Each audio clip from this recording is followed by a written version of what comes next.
సోమనాథాన్ని దాని ప్రాధాన్యతని విస్మరించారట. ఏ స్థాయిలో విస్మరించారయ్యా అంటే భారత అస్తిత్వానికి ప్రతీక అని ఒకటి కామెంట్ చేశారు. 1000 ఏళ్ల క్రితం దురాక్రమణదారులు ఈ ఆలయాన్ని ధ్వంసం చేసి విజయం సాధించామని అనుకున్నారు. ఔరంగజేబ్ అయితే ఆలయాన్ని ఆక్రమించుకుని మసీదు కడదామని కూడా అనుకున్నాడంట. వాడిది స్టోరీ.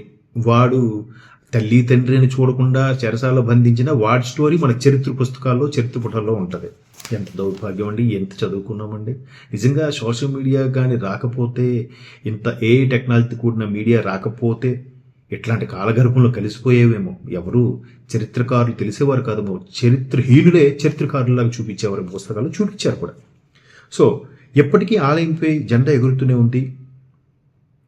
చరిత్ర పుటల్లో కలిసిపోయినా ఇప్పటికీ ఆలయంపై జెండా ఎగురుతుంది. చరిత్రలో ఇలాంటి ఉదంతం మరొకటి లేదు.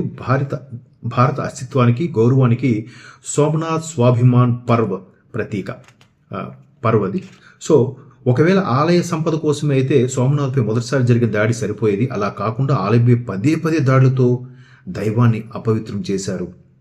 నిజంగా సంపద కోసం వస్తే అన్ని కూడా ఉన్న స్వామివారి యొక్క ఆభరణాలు లేదా స్వామివారి కైంకర్యాలకు ఉపయోగించే వస్తువులను తీసుకెళ్ళిపోతే అయిపోతుంది కదా. కానీ ఎందుకు పదే అంటే అస్తిత్వాన్ని దెబ్బతీయాలి, వీళ్ళని మంట కలిపియాలి, మనం ఆకువి చేసేయాలి, సనాతన ధర్మం అనే రాజ్యం ఎక్కడ ఉండకూడదు అని చేశారు.